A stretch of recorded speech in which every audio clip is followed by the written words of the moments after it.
ज्ञानतिमिरन्धस्य ज्ञानाञ्जनशलाकया चक्षुरुन्मिलितं येन तस्मै श्रीगुरवे नमः।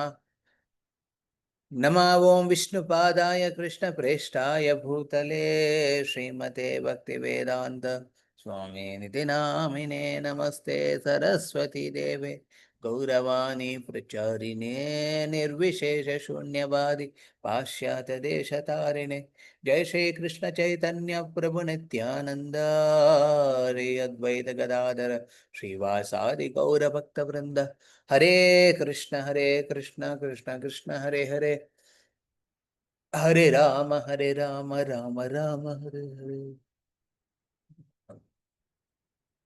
हरे कृष्ण। भगवान की चरण के आश्रय के बारे में हमने एक गीत सुना, ठीक है। तो भगवान की चरण प्रतिनिधित्व करते हैं तीन रूप में। हम्म तीन रूप में भगवान के चरण हमारे जीवन में प्रस्तुत होता है। एक है साक्षात भगवान की चरण। हम्म, जैसे हम लोग मंदिर में दर्शन करने जाते हैं, उस समय नियम के हिसाब से हम अभय चरणारविंद भक्तिवेदांत प्रभुपाद को प्रणाम करते हैं। उसके बाद हम श्री विग्रह के दर्शन करते हैं। तो श्री विग्रह के दर्शन करने के समय हम आरंभ करते हैं उनकी चरण से। हम्म उनके चरण से हम दर्शन करना चाहिए। हाँ, भगवान के चरण में अलग अलग प्रकार की बहुत शुभ चिन्ह है, जिसके माध्यम से पुराणों में बहुत कुछ गुण कीर्तन किया है। हाँ, कोई भी व्यक्ति कहते हैं मैं भगवान हूँ, उनको बोला अपना पैर दिखाओ। हाँ पैर से पता चलेगा कि भगवान है कि नहीं। हाँ, और पैर के नीचे गंदगी है, और पैर के नीचे जो कट हो गया है, सूख गया है। हाँ, इससे जो तो वो चिन्ह नहीं है। भगवान के चरण के ऊपर में चिन्ह रहते हैं। हाँ, जैसे एक पद्म रहते हैं, एक मछली रहते हैं। हर एक चिन्ह का एक इंडिकेशन है। अपना विचार, हाँ, अपना विचार एक चंद्रमा के रूप में रहना चाहिए, कहते हैं ऐसा कुछ साइंस है जिसके ऊपर पे अपने भगवान के चरण के ध्यान कर सकते हैं। ये अलग से हम लोग ले सकते हैं, वेरी स्पेशल है, इंपॉर्टेंट है, जानना भी जरूरी है। राधा रानी के चरण में एक पर्टिकुलर चिन्ह है और कृष्ण के चरण में एक स्पेसिफिक चिन्ह है। तो भगवान की चरण मतलब डायरेक्ट चरण प्रतिनिधित्व करते हैं। और एक चीज भगवान की चरण प्रतिनिधित्व करते हैं शुद्ध वैष्णवों का, क्योंकि भगवान के चरण में क्या रहते हैं, धूल रहते हैं, और ये धूल भी पवित्र मानते हैं। इसलिए हम वृंदावन में जाइए, जयपुर में जाइए, कोई भी लीला स्थली में जाते हैं, वहां की जो धूल है हम निकाल के उसको बिंदी के रूप में रखते हैं। क्यों? क्योंकि उस धाम में धूल की महिमा इसलिए क्योंकि भगवान ने वहां पे चले थे, अलग अलग लीला के माध्यम से वो चलना आना गिना सब कुछ किया था। इसलिए वृंदावन की धूप पवित्र मानते हैं। हम जो गोपी तिलक धारण करते हैं वो गोपी तालाब से है। जहाँ पे गोपियोगण ने कृष्ण के विरह में वहां पे लीला कर रहे थे, तो वहां की जो मिट्टी गोपी गोपी चंदन के रूप में परिवर्तन हुआ है, जिसको हम लगा रहे हैं। मतलब क्या है, हम एक्चुअली गोपी की चरण के आश्रय ले रहे हैं। गोपियों की, एक गोपी नहीं, गोपियों की, अलग अलग संख्या की गोपियों की चरण के आश्रय ले रहे हैं। तो भगवान की चरण आश्रित मतलब क्या है, हम भगवान की भक्तों की आश्रय लेना, विशेष करके उत्तम वैष्णव, उत्तम वैष्णवों के आश्रय लेना। ये आश्रय कैसे लेते हैं हम? हम्म, जो जब वैष्णव अपने जीवन शैली से कुछ शिक्षा देते हैं, उसको हम स्वीकार करते हैं, और इसके साथ साथ हम उनकी पद मुख में से जो निकला हुआ वाणी भी माध्यम से भी शिक्षा ग्रहण करते हैं। वो प्रेरित करते हैं हमको भक्ति में आगे बढ़ने के लिए। कुछ दिन पहले, जस्ट वेट, हरे कृष्णा, एक मिनट।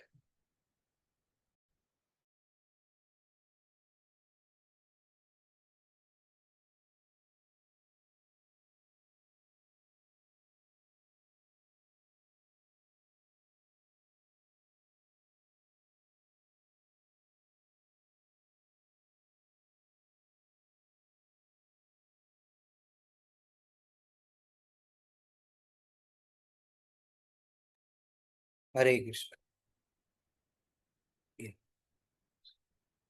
तो कुछ दिन पहले हम शिला प्रभुपाद जी की एक लीला सुन रहे थे। सो वहां पे हम देखते थे कि अ, शिला प्रभुपाद सुबह लगभग रात को 10, 10:30, 11 उस समय पे सोते थे। और प्रभुपाद हमेशा कहते थे, मैं एक्चुअली उम्र में बड़े हूँ, 80 साल का हूँ, तो मेरे को नींद पूरा एक समय नहीं आता है, नींद टूट जाते हैं।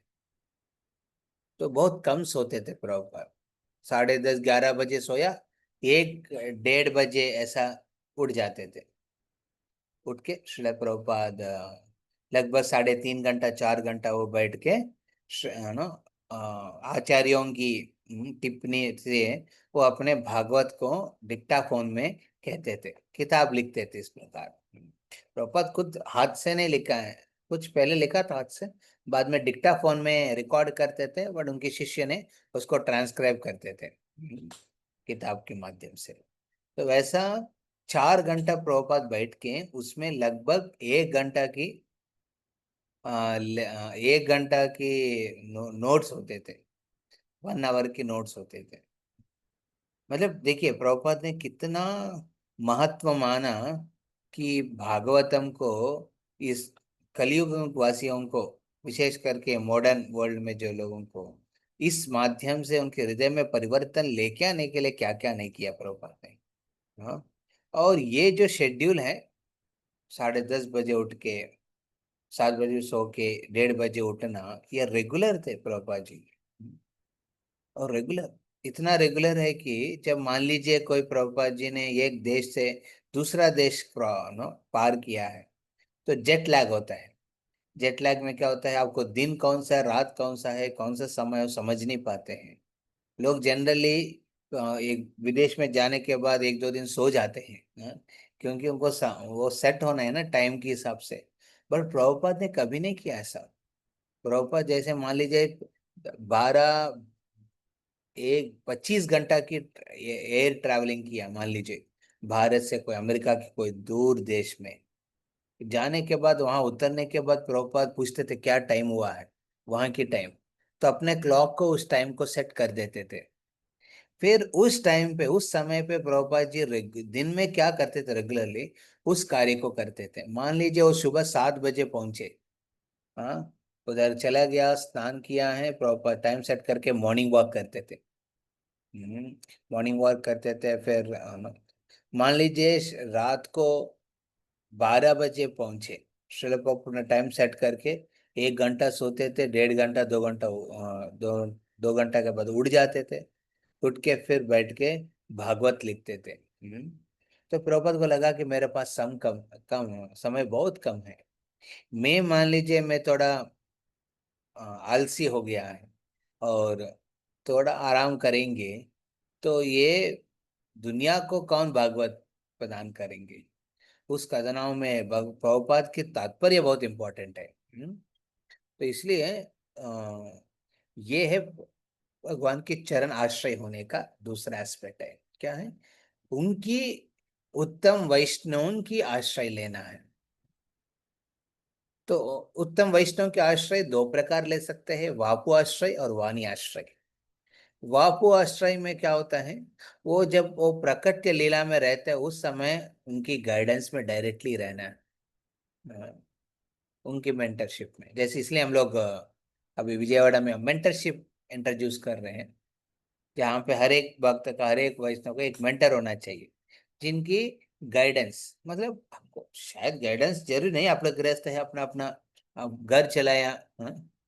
अब एक घर को चलाना मतलब दुनिया चलाना जैसे है, हाँ? तो आप चला लिया। फिर भी आध्यात्मिक जीवन में आगे बढ़ना है तो आपको एक मार्गदर्शन जरूरी है, जो वैष्णव उन्होंने ऑलरेडी पहले से प्रैक्टिस करते हुए प्रैक्टिकल टर्म्स में आपको मदद करने वाले।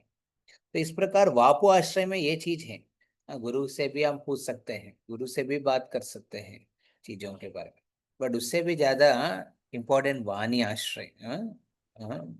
गुरु की जो बताओ शिक्षाओं के माध्यम से, हाँ? प्रभुपाद की जीवन शैली से हम बहुत कुछ सीख सकते हैं, और प्रभुपाद की शिक्षाओं से भी हम, जो उन्होंने किताबों, भगवत गीता भागवत के माध्यम से दिया, उससे से भी हम बहुत कुछ सीख सकते हैं। तो ये है दूसरा चरण आश्रय का। चरणाश्रय एक है कि साक्षात आप डायरेक्ट भगवान के चरण के दर्शन कर रहे हैं, उनके चरण महिमा जान रहे हैं। जिस चरण से भगवान ने जिस जिस चरण को ध्यान करते हुए रमा तपस्या किया है, जिस चरण को धारण करके शिवत्व को प्राप्त किया है, जिस चरण को अपने हृदय में रख के कृतज्ञ हुआ है ब्रह्मा जी, जिस चरण को नारद मुनि अपने सिर के ऊपर लगा के उनका अनुकीर्तन कर रहे हैं, हर जगह जाके उनकी गुण कीर्तन कर रहे हैं चरण के बारे में, ये है पहले चीज है। तो ये दो बहुत महत्व है चरण के बारे में ध्यान करना है तो। फिर तीसरा आता है भगवान की चरण आश्रित। मतलब क्या है, जो भाव होता है ना, हम जब मान लीजिए एक वैष्णव समूह समूह समूह में रह रहे हैं, एक वैष्णव सांगत्य में जब रहते हैं, उस समय हमको विशेष करके हाँ दासानु दास भाव में रहना चाहिए। क्योंकि देखिए भगवान के चरण के नीचे धूल ऊपर नहीं आते हैं, अपना स्थान समझ लेते हैं। सो वो धूल मान लीजिए शुद्ध वैष्णव है, उनकी चरण की धूल में हम लोग रहना चाहिए। मतलब क्या है, दासानुदास भाव। हाँ, जनरली ये दुनिया में बासानुबास होना चाहते हैं एक। हाँ, मैं बॉस नहीं, मैं बासानुबास। हाँ, बॉस बनना चाहते, बॉस के भी बड़ा बॉस बनना चाहते हैं। जब इस्कॉन में पहले आता है आपको भक्त बोलते हैं, भक्त भक्तिन ऐसा कह के, कुछ दिन के बाद आपको दीक्षा हो जाएगा, आपको देवी दासी करके आएगा। या फिर प्रभु जी लोग को देवदास, देवदास नहीं सर, दास। देवदास तो अलग हो गया है, तो दास बनता है। और कुछ समय के बाद क्या होता है, लोग आपको जानकारी हो जाता है, वो बढ़िया है, आपको क्या कहते हैं, माता जी। हाँ, अब बड़ी है माता जी, या फिर प्रभु जी कहते हैं। हाँ, हाँ। तो कुछ समय के बाद वो माता जी और बड़ी हो जाती है, उम्र के हिसाब से नहीं, पोजीशन के हिसाब से। हाँ, ये तो बड़ी माता जी है। ये बड़ी स्वामिनी, स्वामिनी करके बुलाएंगे लोग। और प्रभु क्या बन जाते हैं, महाप्रभु बन जाते हैं। ये दुनिया में भौतिक दुनिया में लोग ना इसके पीछे पड़ जाता है, नाम यश। हाँ, ये सब चाहिए उनको। हाँ, बट भगवान के चरण का आश्रय लेना मतलब क्या है, वे नहीं है एक दासानुदास भाव में रहना है, विनम्र होकर रहना है। प्रभुपाद जी वृंदावन में अपने शिष्यों के साथ जा रहे थे। हाँ, राधा दामोदर मंदिर में, दामोदर मंदिर में आप जाके कभी दर्शन किए होंगे तो देखते हैं, एक हॉल रहते हैं, हॉल ऊपर में खुला है, साइड में दो रूम है जहाँ पे प्रभुपाद पहले रहते थे, और सामने में राधा दामोदर जी और राधा वृंदावन चंद्र जी। हाँ, छह करके 6-7 विग्रह है। हाँ, और पीछे में समाधि बहुत है, ऐसा करके। ये सब के बाहर में एक वरांडा है, तो इस दामोदर मंदिर में शिलक रहते हैं। तो वो देखा, शिष्यों ने देखा कि हर दिन एक माता जी, एक बूढ़ी थी वो, उनकी उम्र बहुत बड़े होगा, और वो कहाँ से हैं, क्या हैं, कितना पढ़ाई किया है, कितना भक्ति में कितना साधक है वो, ये सब किसी को नहीं मालूम है। बट वो एक सेवा करती थी। क्या करती थी, राधा दामोदर की विग्रह की सेवा के लिए हर दिन सुबह एक मटका लेती थी, एक मटका लेके वृंदावन की नदी में जाती थी, यमुना में। वृंदावन में जो यमुना नदी है, वहां तक, राधा दामोदर से यमुना नदी बहुत दूर है, टाइम लगता है। तो दामोदर से वहां यमुना नदी तक जाके उस मटका में पानी भर के फिर वापस आके दामोदर सेवा करने वाला पुजारी के हाथ में दे देती थी बस। तो प्रभुपाद कहाँ भक्तों से जानती हो, वृंदावन में गौ बहुत नबी भी रहते हैं। हाँ, बहुत लोग रहते हैं। हाँ हाँ, दादी लोग भी बहुत रहते हैं उधर। तो वो लोग भगवान के, कृष्ण के नाम, राधा रानी के नाम लेते रहते हैं, भजन करते रहते हैं, स्पेशली राधा कुंड के तट पे। हम देखते हैं। तो यहाँ पे जो प्रभुपाद बोले है, प्रभुपाद पूछ रहे मतलब स्पेशल होगा। प्रभुपाद ने फिर लगा, आप नहीं जानते, मैं जानता हूँ उनको। हाँ, मैं जानता हूँ प्रभुपाद कहाँ की। मैं पहले, पहले के समय पे मैं वृंदावन में, ये दामोदर मंदिर में मैं रहते थे। हाँ, उस समय से, उसके पहले ही वहां की जो वैष्णव ने कहा कि ये बचपन से ही, ये जो वैष्णवी है, ये दादी है, हाँ, ये वैष्णवी है, अपने बचपन से ही हर दिन यमुना नदी से घड़ पे पानी लेके आती थी और दामोदर सेवा करने वाले पुजारी के हाथ में देती थी हर दिन। अभी वो झुक गया, उम्र की वजह से उनका शरीर झुक गया नीचे, बट अपना सेवा की भाव ने झुका नहीं। हाँ, सेवा की जो प्रवृत्ति और बढ़ने लगी। हाँ, और ये सेवा सालों से, 60-70 साल से कर रही है। हाँ, बिना रुकावट। हाँ, एक दिन भी, अरे दामोदर को कौन करेंगे सेवा, उनके विचार ये रहती थी। तो प्रभुपाद ने बोला कि देखो, ये जो वैष्णवी है, इसी जीवन में, हाँ, वो गोलोक में चले जाएंगी। हाँ, फिर प्रभुपाद ने बता कि हमारे डिवोशनल भक्ति में, डिवोशनल सर्विस में कितना हम इस भाव को लेके रखते हैं, दासानुदास भाव। उतना समय तक आप सेवा बिना रुकावट कर सकते हैं। जब से आपके भाव बदल जाएगा, हाँ, मान लीजिए आप में बहुत लोग, भक्त माता जी लोग सेवा कर रहे हैं, ये सेवा आपके अंतिम श्वास तक करना है, तो आपकी भाव ये जरूरी है। हाँ, दासानुदास की भाव। हाँ, एक दासी के रूप में भाव रखना चाहिए। सिर्फ कृष्ण का दासी नहीं हूं मैं, सिर्फ राधा रानी का दासी नहीं हूँ, सिर्फ कृष्ण राधा रानी की जो वैष्णव है, उनकी दासियों की दासियों की दासी हूँ। इस भाव होना चाहिए। इस भाव में आपको कोई रुकावट नहीं होता है। हाँ? जैसे इस भाव से बाहर निकल जाएंगे, झगड़ा हो जाता है, इच्छा चले जाते हैं, मैं कुछ कर रहा हूं करके भाव आ जाता है। हाँ, तो वेरी इंपॉर्टेंट। सो भगवान के चरण का आश्रय मतलब ये तीन चीज है। अभी ये गीत को जो हमने अभी भजन गाया है, इस गीत को आप इस चरण की जगह पे भागवतम रखिए। हाँ, भगवान की चरण की जगह पे भागवतम को रखिए, क्योंकि तो भगवान कृष्ण और भागवतम में कोई अंतर नहीं है। हाँ, भगवान कृष्ण की आदेश और भागवत के आदेश में कोई अंतर नहीं है। उस भागवत के हिसाब से हम देखेंगे तो ये सब सत्य है।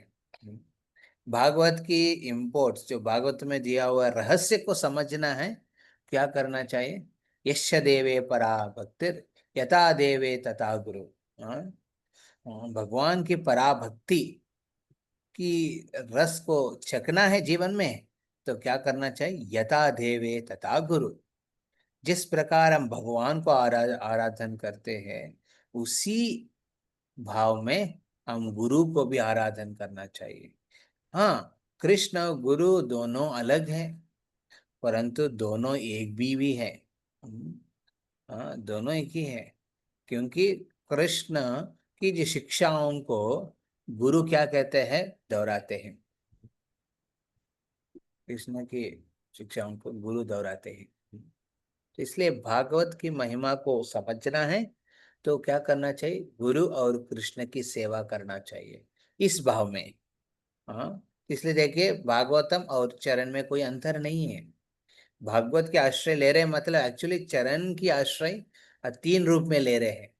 चरण तो कृष्ण की चरण है, उसके आश्रित हो रहे हैं। दूसरा है कृष्ण की चरण मतलब उत्तम वैष्णव के आश्रय ले रहे हैं। जो भागवतम का आश्रय ले रहे हैं मतलब भागवतम कौन के हैं? वैष्णवों के बीच में जो संभाषण, जो हुआ वार्तालाप, उसका बारे में सुन रहे हैं। तो ये है तीसरा। भगवान के दास के भाव में करना है, दासानुदास के भाव में। तो नेचुरली भागवतम के रहस्य को समझना है, तो गुरु और कृष्ण की सेवा, जिसने कोई प्रकार के रुकावट के बिना सेवा कर पाएंगे, जब हमारा भाव दासानुदास के भाव में रहेगा। तो इज वेरी इंपॉर्टेंट, दास अनुदास भाव। तो हम्म, तो यहाँ पे हम एक सुंदर कहानी पद्म पुराण में आते हैं, जिसके बारे में कह के आज की क्लास में कंक्लूड करूंगा। मेरा और भी एक मीटिंग है बाद में। तो ये जो या पद्म पुराण में भागवत महात्मा करके एक अध्याय में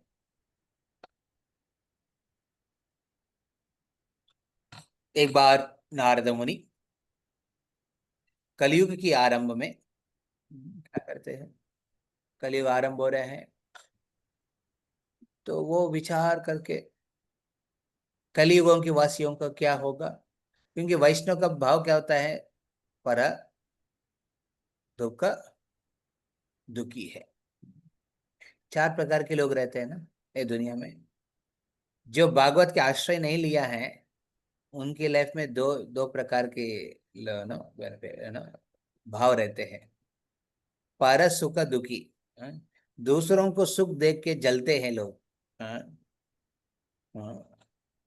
हम्म, तो एक ओनिडा टीवी की एक एडवर्टाइजमेंट है, ओनर्स प्राइड और नाइबर्स एनवी, ओनिडा टीवी। ऐसा एक स्लोगन है। मतलब ओनर भी, जो मालिक है उस ओनिडा टीवी की मालिक है, वो भी दूषित है क्योंकि गर्व से, और जो उनके पड़ोसी में रहने वाला वो भी दूषित है द्वेष से। हाँ। सो दोनों दूषित गुण है, तो कहाँ कोई लाभ किया है, दोनों नीचे। हाँ, मतलब वो हीन हो रहे हैं। हाँ, अपने गुण में हीन हो रहे हैं, दुर्गुण बढ़ रहे हैं दोनों के भी अंदर में। टीवी लेने के बाद अर्ध बढ़ना चाहिए, अनर्ध बढ़ रहे हैं। हाँ, ईर्ष्या और गर्व, हाँ, दोनों अनर्थ है। तो इस दुनिया में क्या है ना, एक के पास होगा ना दूसरा जलता है। यस, प्रभुपाद ने कहा था बहुत बार।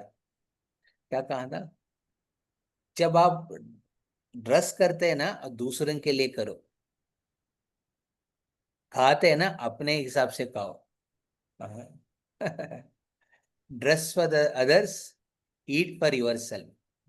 ये प्रिंसिपल था प्रभुपाद। कोई फोर्स कर रहे है, कोई परेशान कर रहे हो, ऑब्लिगेशन में मत खाओ। हाँ, शरीर खराब हो जाएगा। हाँ। ड्रेस अपने हिसाब से, आप मेरे को लग रहा है मैं नो बहुत हल्का कपड़ा पहन के चले जाऊंगा, गंदा कपड़ा पहन के जाऊंगा, नहीं चलता ऐसा। हाँ, कपड़ा पहना तो दूसरों को देख के पहनो, कहाँ जा रहे हैं उस हिसाब से पहन के जाओ। हाँ, तो dress for others, eat for one self, ये प्रिंसिपल था।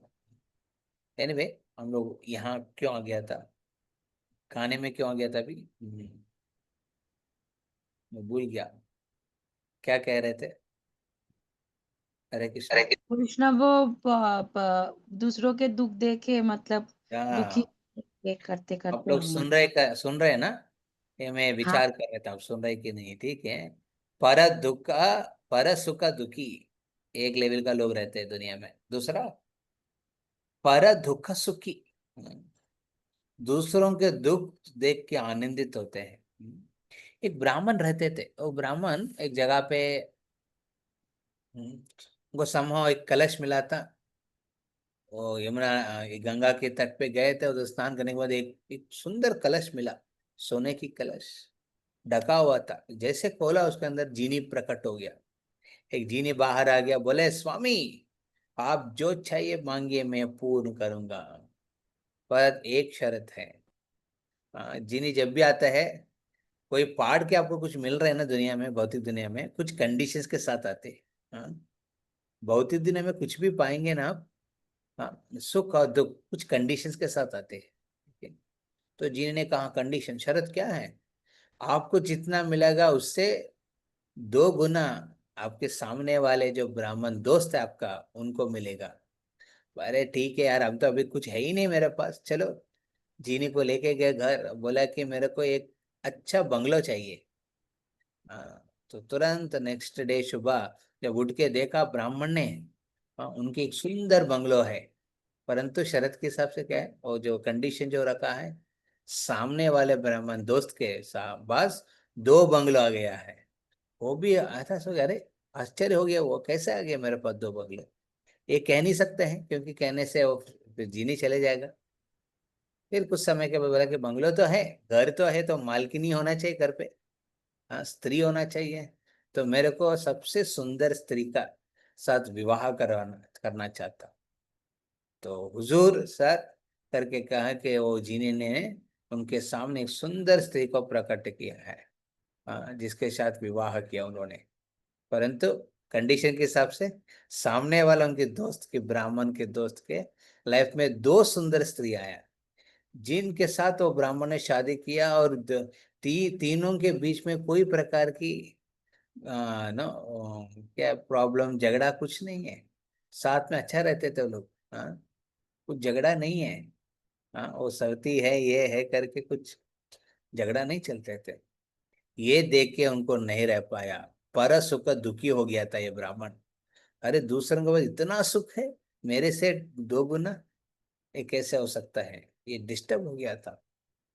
अभी ऐसा नहीं होना है, ऐसा नहीं होना है। क्या किया उन्होंने, उन्होंने उस जीनी से कहा मेरा एक आंख हटा दो, हाँ, अंधे होना चाहता हूँ एक आंख के हिसाब से। फिर जीने का है, ब्राह्मण ये क्या कह रहे, इतना विशाल घर लिया, सुंदर स्त्री लिया है, जीवन बनाओ आगे बढ़ के, हाँ, क्यों एक आंख खोना चाहता है, नहीं नहीं, मेरा एक आंख जाएगा तो उनका, सामने वाला ब्राह्मण का 2 आंख चले जाएगा। तो इसमें मेरा आनंद ज्यादा है, मेरे पास है ही करके मेरे को आनंद नहीं है, उनके पास, हाँ, मेरे से कम होना चाहिए, इसमें मेरा एक आनंद है। इसको सैडिस्ट बोलते हैं। दूसरों को दुख दे के उसमें सुख लेते हैं। मेरा एक ही अंग है बट उनका वो पूरा अंधा हो गया, वो बेचारा पूरा अंधा हो गया था, उसको देख के ब्राह्मण खुश हो गया है, बढ़िया है, मेरा तो बेस्ट है। तो इस प्रकार के लोग भी रहते हैं दुनिया में, पर दुख सुखी, परों की दुख को देख के सुख लेना है बस जो भागवत के आश्रय लेते हैं ना, उनकी हृदय में परिवर्तन होता है, वो तीसरा स्तर पे जाते हैं, क्या है, पर सुख सुखी। हम्म, दूसरों के सुख देख के आनंदित होना, somebody सेलिब्रेटिंग अपना सक्सेस को, तो ये वैष्णव क्या करेगा, जाके अप्रिशिएट करेगा, माता जी आपने बहुत अच्छा किया, अपने लाइफ में अच्छा आगे बढ़िए, हाँ, वेरी मच अप्रिशिएट, आपने इतना कष्ट किस लिए, आपने इतना कुछ प्राप्त किया है, कंग्रेचुलेशंस, अप्रिशिएट कर। लोगों को होता नहीं कंग्रेचुलेट करना, दुख होता है, ऐसा बोलने के लिए ज्यादा हो ना, ये चाहिए आपको, शक्ति चाहिए, हाँ, हाँ, और उत्साह होना चाहिए, इस प्रकार के निस्वार्थ भाव होना चाहिए, हाँ, अप्रिशिएट अदर सक्सेस। ये प्रिंसिपल जितना आप अप्लाई करेंगे उतना आपकी लोगों के, आपने जो सर्किल में आपके प्रति जो ट्रस्ट है, विश्वास बढ़ता है लोगों को, हाँ, दूसरों की प्रगति को देख के आप खुश होना, चाहे वो आध्यात्मिक प्रगति हो या फिर भौतिक प्रगति हो, जो भी हो, हाँ, उनकी सक्सेस देख के आप अप्रिशिएट करना, हाँ, then you see you develop, you also develop very good qualities, हाँ। अब दूसरों की इस गुणों को गुणगान करने से आपका भी बढ़ेगा, दूसरों की सक्सेस को आप अप्रिशिएट करेंगे तो भगवान प्रसन्न होंगे। हम्म, बहुत बार क्या होता है ना, कोई अच्छा खा लिया तो वो तो ऐसा ही हो गया है, ऐसा नहीं होना चाहिए एक्चुअली, नहीं होते थे मेरे पास, मेरे साथ ऐसा होते थे, हाँ। ऐसा करके खुद की लोग अपना सपोर्ट करते हैं, है ना, खुद की एनकरेजमेंट करते हैं, दूसरों की अप्रिशिएट नहीं करते हैं, दूसरों की प्रशंसा नहीं करते हैं। हाँ, प्रशंसा करना चाहिए। इससे भी बड़े और एक स्तर है, वो क्या है, पर दुख दुखी, परों की दुख को देख के दुखित होना चाहिए, विचार करना चाहिए। अरे क्या है, ऐसा क्यों है उनके जीवन, वो कृष्ण की सेवा करेंगे तो अच्छा रहेगा वो वक्त। इतना परेशान है क्योंकि वो कृष्ण के विरह में है। या फिर भौतिक स्तर पे भी देखेंगे, वो बेचारे उनके पास कुछ नहीं, मैं कुछ दूंगा अपना तरफ से। पहले के जमाने में सेलिब्रेशन मतलब क्या करते, लोग शेयर करते थे। हाँ, जैसे बर्थडे आया तो दान करते थे। हाँ, विवाह में दान करते थे। सो शेयर करने से ही आपकी सुख बढ़ेगा। और विशेष करके किसको शेयर करना चाहिए, जो दुख में है, जिसके पास है ही नहीं कुछ, उनके साथ शेयर करना चाहिए। हम्म। तो यहाँ पे भागवत, तो नारद मुनि पर दुख दुखी है, दूसरों को दुख देख के उनको सहन नहीं पाते थे। तो एक समय क्या हुआ, नारद मुनि कलयुग के आरंभ में त्रिवेणी संगम में आया। देखा कि उधर लोग पवित्र हो रहे कि नहीं, देखा कि उधर उधर लोग डुबकी मार रहे हैं उसमें, त्रिवेणी संगम में, पर दूसरों के साथ झगड़ा कर रहे थे। फिर विचार करने लगा ऐसा क्यों हो रहा है, पुष्कर में गया उधर भी वैसा ही हो रहा है, दक्षिण में आया गोदावरी पुष्कर में, उधर भी देखा वो लोग भी ऐसा झगड़ा कर रहे हैं। हर जगह लोग काम क्रोध लोभ से पीड़ित हैं या फिर दूसरों से झगड़ा कर रहे हैं। फिर उनको समझने लगा कि, क्या समझने लगा, ये जो आ, ये जो कलयुग है, ये कली का मतलब कलह, कली मतलब कलह, कलह, छोटे छोटे बातों के ऊपर झगड़ा हो जाता है। कली मतलब, है ना, बीच में जो अंडरस्टैंडिंग गड़बड़ हो जाता है। हाँ, उन्होंने ऐसा सोचा, मैंने ऐसा बोला तो उन्होंने ऐसा सोचा, फिर उन्होंने ऐसा बोला तो मैंने ऐसा लगा मेरे को, ऐसा बीचों में अंडरस्टैंडिंग नहीं होते लोगों का। ये देख के विचार कर रहे थे, हर जगह घूम रहे थे। तो सडनली उनको याद आया, कृष्ण जन्म लिया वृंदावन में। वृंदावन में जन्म लेके उन्होंने लीला करके वहां से अप्रकट हो गया। तो उन्होंने जाके शायद कृष्ण ने कुछ ना कुछ सुलझाव करके रखा होगा वृंदावन में, तो वृंदावन पहुंचे। वृंदावन में कोई लोग झगड़ा नहीं कर रहे थे, कृष्ण की नाम स्मरण कर रहे थे। यमुना में स्नान कर रहे थे तो भी कृष्ण की लीला की याद कर रहे थे। तो वहां पे एक कदम्ब वृक्ष के नीचे एक सुंदर औरत को देखा, वो बैठी है, उनके आजू बाजू में 7 सखी, हाँ, क्या कर रहे, चामर डुला रहे हैं, चामर डुला रहे। और देखा कि वो जो सुंदर युवती है रो रही है। क्यों रो रही है, क्योंकि नारद मुनि ने देखा कि सामने दो वृद्ध ब्राह्मण लेटे हुआ है, लग रहा है कि उनके प्राण अभी निकल जाएगा शरीर से। तो नारद मुनि विचार करके गए, अरे इतना सुंदर स्थल है वृंदावन, यमुना नदी के तट पे बैठे कदम्ब वृक्ष के नीचे हैं आप, इधर कृष्ण नाम चल रहे हैं, राधा रानी के नाम चल रहे हैं, वहां पे आप दुखित क्यों हैं, ये दो कौन है आपका, आपका क्या है रिलेशन इन दोनों के साथ, ऐसा क्या क्या है। तो उन्होंने तुरंत वो जो देवी है, मुड़ के देखा, सामने कौन है, नारद मुनि। प्रणाम किया है, प्रणाम करके कहते हैं, एक्चुअली मेरा जन्म हुआ है द्रविड़ देश में, द्रविड़ देश की कावेरी नदी के समीप में मेरा जन्म हुआ है। जन्म होने के बाद मेरा जो पोषण है, मेरा माँ पिताजी, मेरे जो माँ पिता, और उस कावेरी नदी समीप में जो देश में जो वासियों ने सब मेरे को पोषण किया है, इतना पोषण किया कि मैं खुशी से आनंद से हर जगह खेलती रहती थी। हाँ, यवना स्थिति होने के बाद मेरे पिताजी मेरा शादी करवाया और मेरे दो बच्चे हुआ है। हाँ, इन दोनों बच्चों के साथ में आराम से अपना जीवन वहां रह रहे थे, द्रविड़ देश में। बट धीरे धीरे मेरे मन में लगा थोड़ा तीर्थ यात्रा करेंगे, थोड़ा चलेंगे अपना बच्चों को लेके। तो वो देवी ने क्या किया, अपने दो बच्चों के साथ द्रविड़ देश से कर्नाटक देश में पहुंचे।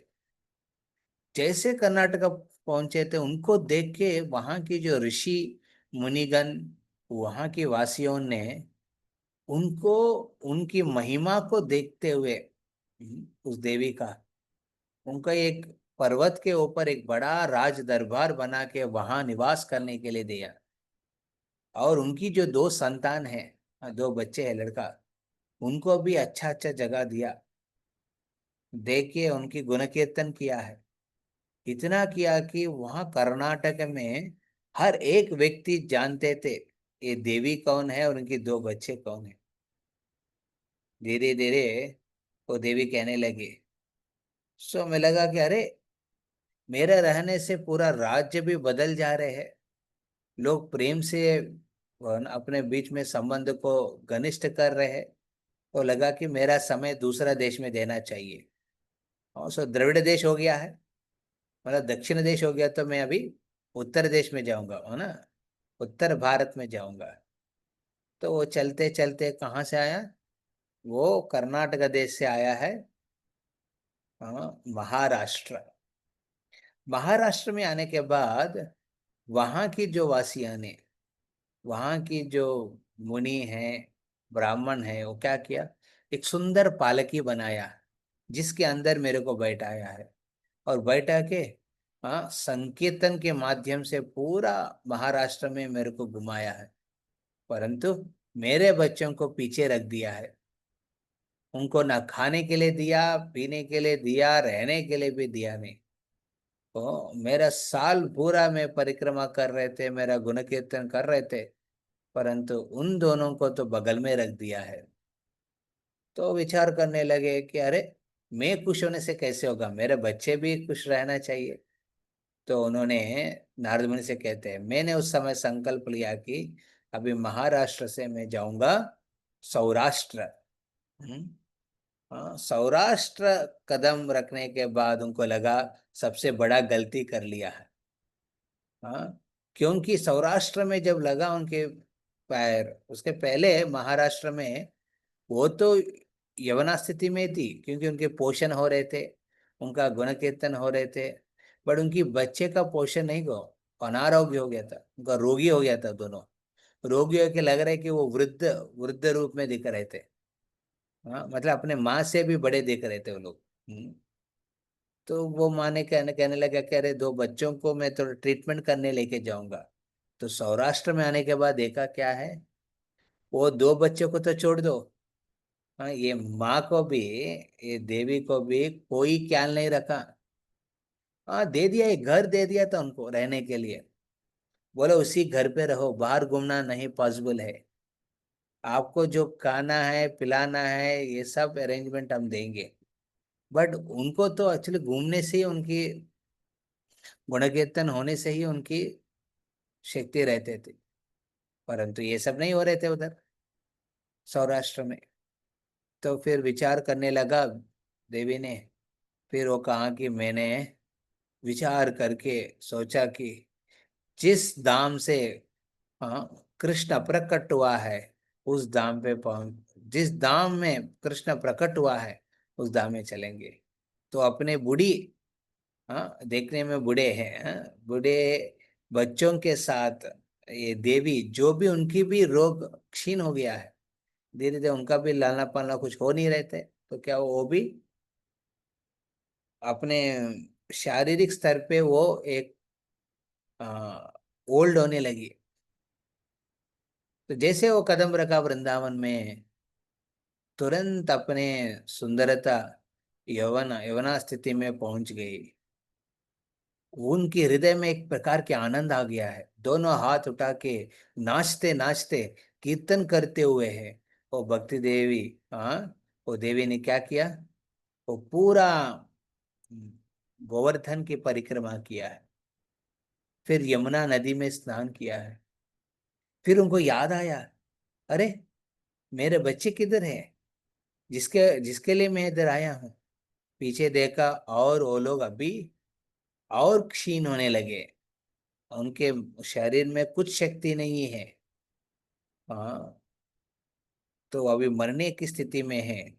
ओ नारद मुनि, मेरे सामने जो ब्राह्मण नहीं है, मेरे बच्चे हैं, अभी मृत्यु से वो लड़ रहे हैं, आप कुछ करिए।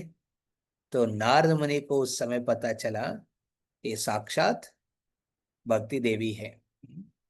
भक्ति देवी भी तीन रूप है बेसिकली। भक्ति देवी मतलब स्वयं राधा रानी जो भक्ति की स्वरूप है, उनको भी भक्ति देवी कहते हैं। और वृंदावन की देवी है वृंदा देवी, तुलसी महारानी जिसको हम पूजा करते हैं हर दिन, वो भी भक्ति प्रदायिनी है, इसलिए उनको भक्ति देवी कहते हैं। और यहाँ जो पद्म पुराण में इस हाँ लीला के में जो बताया भक्ति देव मतलब ये भक्ति की आंदोलन। ये जो भक्ति मार्ग की आंदोलन है, हाँ, इस कलयुग आरंभ में कहाँ आरंभ हुआ है? द्रविड़ देश में, जहाँ पे अलवार, द्वादश अलवार के माध्यम से भक्ति पहले बार कलयुग में परिचय हुआ है। भक्ति की आंदोलन वहां पे पोषण हुआ उनका, द्रविड़ देश में, कावेरी नदी समीप में। पोषण हुआ, बहुत ऊंचा हुआ। उसके बाद वो कर्नाटक में पहुंचे। हाँ, कर्नाटक में जैसे पहुंचे थे वहां पे कौन थे? हाँ, मध्वाचार्य। उडुपी कृष्ण की जो सेवा करने वाला मध्वाचार्य, वो उन्होंने भक्ति की जो आंदोलन को एक उत्तम स्थिति दिया है। और हमने कहा भक्ति देवी की दो बच्चे हैं, कौन है वो? ज्ञान और वैराग्य। ये ज्ञान, ज्ञान योगी नहीं, ज्ञान मतलब भक्ति का ज्ञान है। हम कृष्ण की सेवक है, हमारी दुनिया से कुछ लेना देना नहीं है। वैराग्य मतलब इस हम इच्छा करेंगे सिर्फ कृष्ण की प्रसन्नता करने का, हम अपना प्रसन्नता के लिए नहीं सोचेंगे, ये वैराग्य है। एक ज्ञान वैराग्य दो बच्चे हैं, उनकी पोषण हुआ है दक्षिण भारत में। और मध्वाचार्य के संप्रदाय में तो इनका और अच्छा पोषण हुआ है, ज्ञान वैराग्य, उनको भी बड़े बड़े स्थान दिया है। हाँ, उनका भी गुण कीर्तन हुआ है। उसी समय मध्वाचार्य के कुछ समय के बाद ही कौन आए? श्रीमन रामानुजाचार्य। वो आके द्रविड़ देश में जो अलवार ने लिखा प्रबंधास को, हाँ, और भक्ति का और एक ऊंचा स्थाई करवाया है।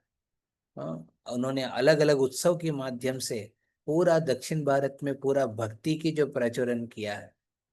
हम्म, हाँ, इसलिए हम देखते हैं कि दक्षिण भारत के संस्कृति में बाय डिफॉल्ट भक्ति का प्रिंसिपल स्ट्रांग है। हाँ, क्योंकि रामानुजाचार्य, मध्वाचार्य और द्वादश अलवार के वजह से। फिर भक्ति देवी ने अपने बच्चों के साथ महाराष्ट्र पहुंचे। ये ऐसा उस काल है जहाँ पे तुकाराम, तुकाराम जी आए हैं।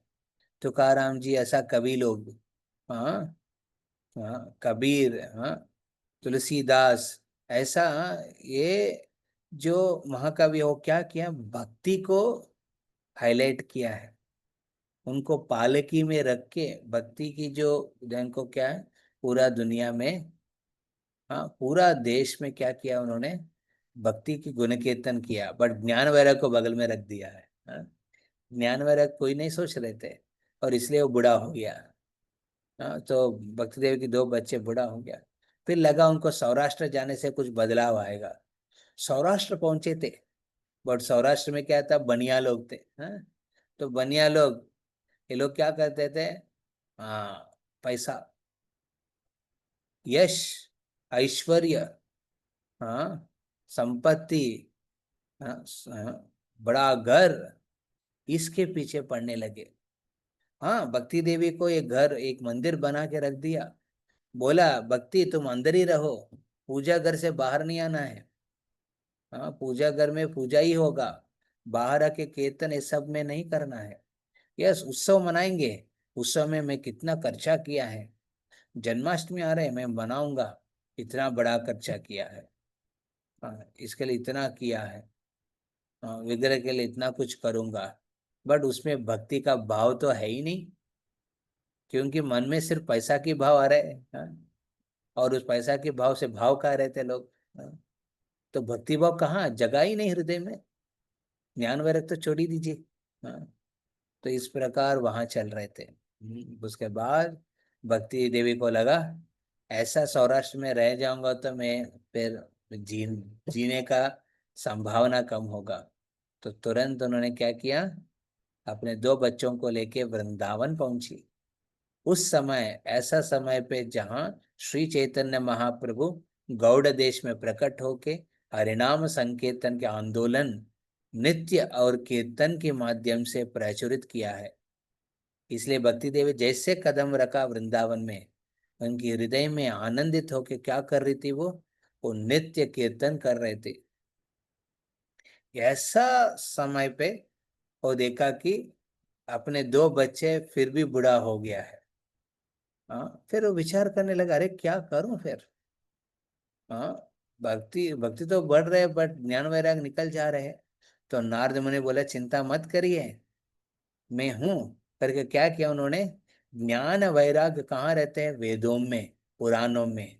सो उन्होंने पूरा वेदों की पाठ किया है, पुराणों से कथनों को उधर दोहराया है भक्ति देवी के सामने और उस बच्चों के सामने। फिर भी इनका हालत ठीक नहीं हुआ है। फिर वो विचार करके नारद मुनि प्रार्थना किया, फिर उनके सामने उनकी जो गुरु भाई लोग हैं, हाँ, अपने भाई लोग हैं, कौन है, चतुर कुमार, सनक सनातन सनंद सनत कुमार, ये चार प्रकट हो गया। प्रकट होने के बाद चतुर कुमार ने कहा लगा, ओ नारद जी, हाँ, वेदों पुराणों में वो ज्ञान है जिस ज्ञान से एक व्यक्ति ब्रह्म ज्योति में लीन हो जाएगा। वो वैराग्य के बारे में बात किया है जिस वैराग्य से एक व्यक्ति परमात्मा की साक्षात्कार होगा। परंतु वो ज्ञान और वैराग्य जो हृदय में भगवान के सुगुण, हाँ, सगुण रूप श्याम सुंदर कृष्ण के प्रति प्रेम प्राकट्य करने का जो चीज है, ये दोनों में, इसमें नहीं है, वेदों पुराणों में नहीं है। इसलिए वो कहते हैं सिर्फ और सिर्फ भागवत पुराण में है।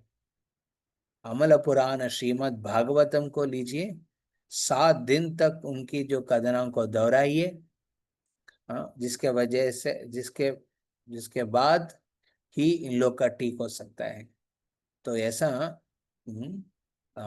वो चतुर कुमार, चतुष कुमार कहते हैं नारद मुनि से। सो सब मिलके, ये पांच मिलके क्या करते हैं, भागवत श्रीमद् भागवतम को उधर 7 दिन 7 रात तक दोहराते हैं। हाँ, निरंतर। वो भक्ति देवी भी सुन रहे हैं और लेटा हुआ बच्चों भी सुन रहे हैं। धीरे धीरे उनकी उम्र ठीक होने लगे, उनकी जो व्याधि है वो निकल निकल पड़ गया और छोटे छोटे बच्चे हो गया वापस। हाँ, वो भक्ति देवी के जो छोटे छोटे ज्ञान वैराग्य के जो बच्चे के रूप में प्रकट हो गया है।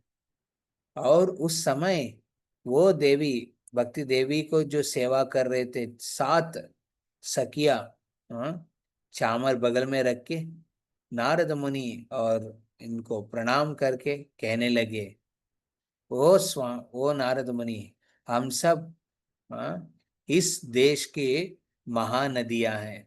हाँ, गंगा सरस्वती यमुना कावेरी गोदावरी, हाँ, हाँ, सरस्वती, हाँ, इस प्रकार ये महान नदियों, ये सखी के रूप में आके वहां भक्ति देवी के साथ बैठी है। तो कहते हैं कि ये कलयुग में लोग आके पाप धोल धुला रहे थे, हाँ, स्नान करके अपने पाप को धो रहे हैं, परंतु वो पाप हमारे में रह जा रहे हैं। इसको निकालने के लिए तो कोई नहीं आ रहे है। इसलिए मैं इंतजार कर रहे थे, इस भक्ति भाव को स्वीकार करके कोई ना कोई उत्तम वैष्णव मेरा संगम में आएंगे, स्नान करेंगे। जब स्नान करेंगे मेरा पूरा नदी पवित्र हो जाएगा। हाँ, एक्चुअली हम लोग जाते हैं स्नान करने पवित्र होने के लिए, पर नदी भी इंतजार में है उत्तम वैष्णवों के लिए। हाँ, जिनकी सांगत्य में वो पवित्र होना चाहते हैं। तो इस प्रकार भक्ति देवी बहुत प्रसन्न हो गया। अपने बच्चे फिर छोटे छोटे हो गए वापस।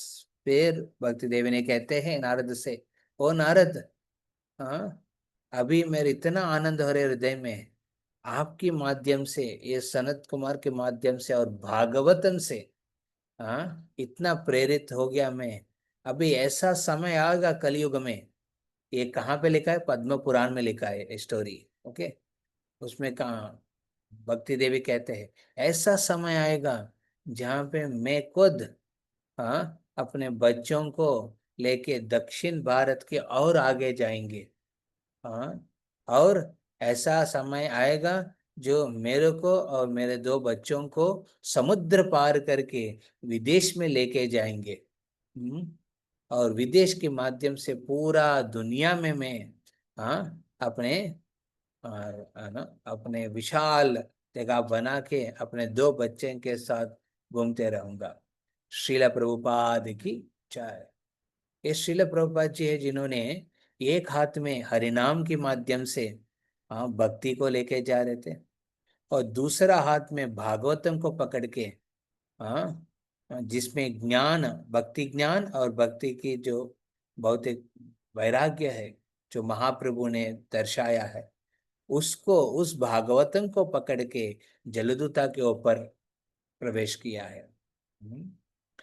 तो जिस माध्यम से प्रभुपाद जी ने भक्ति देवी और उनकी दो बच्चे ज्ञान वैराग्य को समुद्र पार करवाया है, विदेश में उनको इंट्रोड्यूस किया है, और भागवतम के माध्यम से उनको ज्ञान वैराग्य को भी, हाँ, और भक्ति देवी को भी, हाँ, उत्साहित रखा। हाँ, उनके यवना स्थिति में रखा, उनको बूढ़ा कभी नहीं होने दिया है। इसलिए हम भी भक्ति को जब आश्रित होते हैं, भक्ति करते हैं ना, भक्ति देवी बहुत आनंदित होती है। और साथ साथ जब भागवतम पढ़ेंगे, हाँ, भागवतम पढ़ेंगे, तो उनकी दो बच्चे हैं ज्ञान वैराग्य, वो भी पोषण लेंगे, संतुष्ट रहेंगे।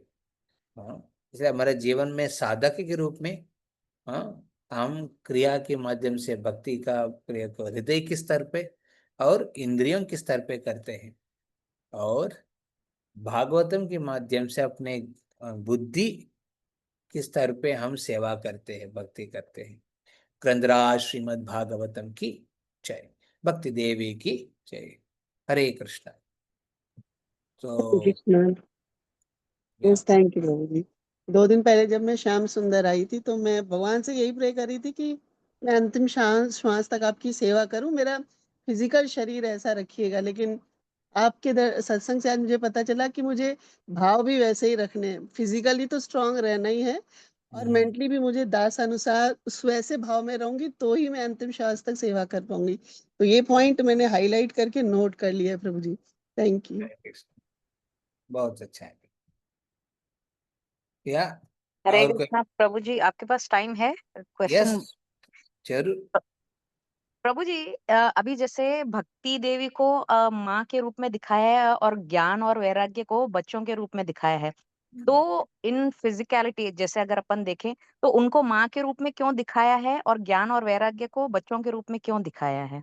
सी जनरली, हाँ, आप भगवत गीता पढ़ेंगे तो उसमें ज्ञान योग एक है, और अष्टांग योग एक है, कर्म योग है, और भक्ति योग है। कर्म योग में व्यक्ति अपने कर्मों के माध्यम से अपना फल को भगवान को देते हुए अपना जीवन में प्रगति करते हैं, उसमें कभी स्वर्ग में जाते हैं, ऐसा उनकी प्रगति होता है। ज्ञान योग में वेदों में, पुराणों में दिया हुए ज्ञान के माध्यम से एक एक साधक अपने जीवन में भगवान को समझने का प्रयास करते हैं, तो ये ज्ञान योगी होता है। और अष्टांग योगी कौन है? वो भौतिक दुनिया से वैराग्य ले लेते हैं, कोई कनेक्शन नहीं रखते हैं, यम नियम उनके माध्यम से दूर रहते, यम नियम के माध्यम से भौतिक दुनिया से दूर रहते हैं, आसन प्राणायाम प्राणायाम के माध्यम से अपना फोकस रखते हैं, और उसके बाद धारण करते हैं ध्यान समाधि, ये सब अष्टांग योग। इसमें क्या करते हैं? हृदय में परमात्मा के प्रति वो अपने समर्पण रखते हैं।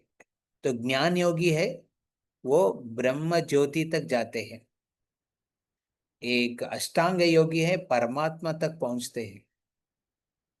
कर्म योगी क्या करते हैं, इस भौतिक दुनिया में कर्म करते करते धीरे धीरे उस कर्म कर्म की फल से थोड़ा अपना इच्छा निकल के और बाहर निकलने का प्रयास करते हैं। बट एक ही है जो भक्ति योगी है, जो भक्ति की जो मार्ग को अपनाते हैं, हृदय के स्तर पे भगवान के प्रति स्नेह भाव प्रेम भाव रखते हुए आगे बढ़ के वो भगवान की रूप, हाँ परमात्मा रूप नहीं, भगवान के साक्षात रूप की दर्शन करते हैं और उनके सांगत्य में रहते हैं। तो उस भक्ति में भी दो ज्ञान और वैराग्य है जो जरूरी है। उस भक्ति जब करते हैं धीरे धीरे, भगवान क्या करते हैं भगवद गीता में, ददामि बुद्धि योगम तम। आपकी जीवन में इस भक्ति करने के लिए क्या संकट है, उस संकट से बाहर निकालने के लिए जरूरी ज्ञान को आपको भगवान प्रदान करते हैं। मैं दासानुदास, मैं इस दुनिया से मेरा कुछ लेना देना नहीं है, मैं भगवान की सेवा में ही मग्न होऊंगा। इसलिए हम भागवतम पढ़ेंगे ना, भक्ति का ज्ञान प्रकट होता है। ये ज्ञान योगी का ज्ञान अलग है, भक्ति का ज्ञान अलग है। उसी प्रकार जो अष्टांग योगी जो वैराग्य प्रैक्टिस करते हैं, वो वैराग्य क्या है, भौतिक दुनिया की इच्छा छोड़ना चाहते हैं। इतना सुख इतना आनंद लिया है अभी, वो बोर हो गया, उसको छोड़ना चाहते हैं, वैराग्य। हाँ, बट भक्त का जो वैराग्य क्यों है, क्योंकि कृष्ण के प्रति इतना आकर्षित हो गया है, बगल में भौतिक दुनिया का सुख का कुछ मतलब नहीं पड़ता है उनके लिए, वो वैराग्य है। इसलिए यहाँ पे भक्ति देवी का दो बच्चे ज्ञान वैराग्य बताए। आप भक्ति सही ढंग से करेंगे ना, नेचुरली कृष्ण अपने हृदय में ज्ञान को प्रकाशित करते हैं और भौतिक दुनिया के चीजों के प्रति वैराग्य लेके आते हैं। जितना वैराग्य जरूरी है उतना वैराग्य लेके आते हैं, जितना ज्ञान जरूरी है उतना ज्ञान देते हैं। तो ये ज्ञान वैराग्य भक्ति का करने से जो आउटपुट है, नेचुरल आउटपुट है, नेचुरली वो आ जाता है, प्रकाशित हो जाता है। ठीक है विनी माता जी। जी प्रभु, बहुत बहुत Yeah. धन्यवाद, बहुत अच्छी तरह से समझाया। हरे कृष्ण। यस, हरे कृष्ण प्रभु जी। आज का आपका दंडवत क्लास प्रणाम। में लगा आपको बहुत प्रभु जी, ये पूरा थ्योरी लग रहा है, पूरा सिद्धांत बोल रहे हैं। हाँ, ये एक्चुअली ये स्टोरी रियली नहीं हुआ है, ये अलिगोरिक स्टोरी बोलते हैं, मतलब काल्पनिक कथा, जिस माध्यम से पद्म पुराण में कहते हैं कि भक्ति की आंदोलन कैसे इस दुनिया में प्रचलित होकर आगे बढ़ा। और यहाँ प्रभुपाद के गुणगान भी आते हैं। प्रभुपाद ने इस भक्ति देव को लेके गया है, हाँ, विदेश में। फिर वहाँ कली कली भी आ जाते हैं, उस पद्म पुराण की कहानी में कली भी आ जाते हैं। कली आके कहते हैं, अरे ये क्या चल रहा है इधर, हाँ, ये भक्ति देवी क्यों आया इधर, हाँ, अपने दो बच्चों के साथ, इनको मैं मार दूंगा करके कली कहते हैं। हाँ, ऐसा भी होता है, हाँ, कहानी में एलिगोरिक स्टोरी। क्या आरती माता जी। हरे कृष्ण प्रभु जी, दंडवत प्रणाम। हरे कृष्ण जी थैंक यू प्रभु जी। आज भक्ति देवी के बारे में फर्स्ट कैंटो भागवतम में सुना था, जैसे हम पढ़ रहे थे, तो इतना क्लियर नहीं था जितना आज आपने इतना अच्छे से सुनाया, उसके लिए दिल से थैंक यू।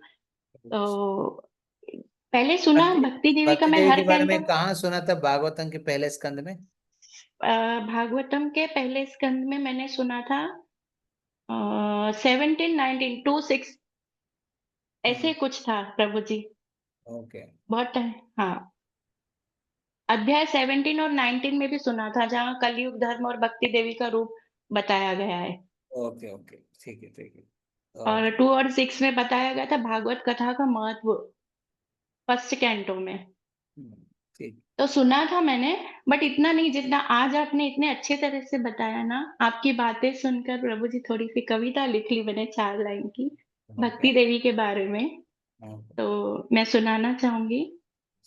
भक्ति देवी आई धरती पर, आंसू से भरे नयन, कलयुग की ठंडी सांसें कर गई मन को दहन। नारद ने किया हरि नाम, जाग उठी प्रीत पुरानी, फिर से खिला भक्ति का फूल, सुगंधित हुई कहानी। ज्ञान वैराग्य संग लिए चली प्रभु के द्वार, जहां हो हरि कीर्तन गूंजे, वहां हो प्रेम अपार। भक्ति देवी का यही संदेश, सुनो श्री कृष्ण कथा, करो सेवा संग, हृदय बने मंदिर, जीवन बने रंग। हरे कृष्णा। हरे थैंक कृष्ण। यू प्रभु जी। जब से आपसे मतलब आप बता रहे हो ना, थर्सडे थर्सडे क्लास, सही में हमारी रोज क्लास होती है, लेकिन थर्सडे का जो डिटेल हमको मिलता है ना, उसके लिए दिल से थैंक यू प्रभु जी। हरे कृष्ण। बस। हरे कृष्ण। एक्चुअली ज्ञान वैराग्य का प्रकाशित हुआ है भागवतम के वजह से।